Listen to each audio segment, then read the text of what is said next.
সংক্ষিপ্ত বক্তব্য রাখবেন বৈষম্যবিরোধী ছাত্র আন্দোলনের শহর শাখার আহ্বায়ক রনিগণ।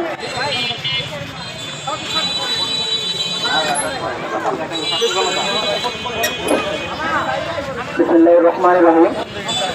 আজকে অনেক দুঃখ ও পরাক্রান্ত মন নিয়ে আমরা সবাই সমবেত হয়েছি। আপনারা জানেন যে আমাদের মুসলমান ভাইরা আজ সারা বিশ্বে নির্যাতিত ও নিষ্পেষিত। সেই নির্যাতিত ও নিষ্পেষিত ভাইদের পাশে দাঁড়াতে আমরা আজ একাত্মতা ঘোষণা করেছি। আজ আপনারা জানেন এই ইহুদি রাষ্ট্র ইসরায়েল পশ্চিমাদের মদদে বারবার আমাদের, কিন্তু আজকে তারা মনে রাখছে না যে এই ইসরায়েল সবচেয়ে বেশি নির্যাতিত ছিল সেই পশ্চিমাদের হাতেই। প্রথম এবং দ্বিতীয় বিশ্বযুদ্ধে আপনারা জানেন এই ইসরায়েলকে কি পরিমাণ নির্যাতিত করেছিল সেই জার্মানরা। আপনারা জানেন হিটলার ইহুদি নিধনে নেমেছিল, কিন্তু সেই ইহুদি রাষ্ট্র ইসরায়েলকে কিন্তু একমাত্র আরব বিশ্বই আশ্রয় দিয়েছিল।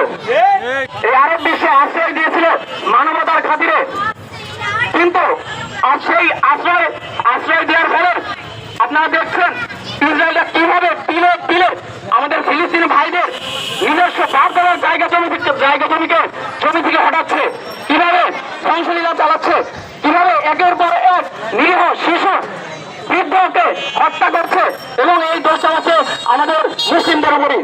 যারাই এর বিরুদ্ধে প্রতিবাদ আছে তাদেরকেই এখন সন্ত্রাস আখ্যায়িত করছে সেই পশ্চিমা সন্ত্রাসীরা। আমরা এটার তীব্র নিন্দা জানাচ্ছি এবং আমরা বলতে চাই আমাদের সবাই দাঁড়াবো তো, এই বলে আমি আমার সংক্ষিপ্ত বক্তব্য শেষ করছি। বিক্ষিপ্ত ছাত্র জনতা ইসরায়েল বিক্ষোভ মিছিলের এই পর্যায়ে সংক্ষিপ্ত বক্তব্য রাখবেন রাসেল আহমেদ। আসসালামু আলাইকুম। আমরা এখানে সমবেত হয়েছি প্রধানত দুইটা উদ্দেশ্যে। প্রথমত, আপনারা দেখেছেন গত 17ই রমজান ইহুদিরা ফিলিস্তিনদের উপর নির্যাতন চালিয়েছে, আবার বোমা হামলা করেছে। সেখানে প্রায় 500 ফিলিস্তিনি নিরাপত্তা ফিলিস্তিনি আহত এবং নিহত হয়েছে, 150-র উপরে শিশু নিহত হয়েছে। আমরা এখানে দাবি জানাতে চাইছি যে জাতিসংঘ কেন কোনো প্রতিবাদ করছে না, এটাই তো আমাদের একটা দাবি।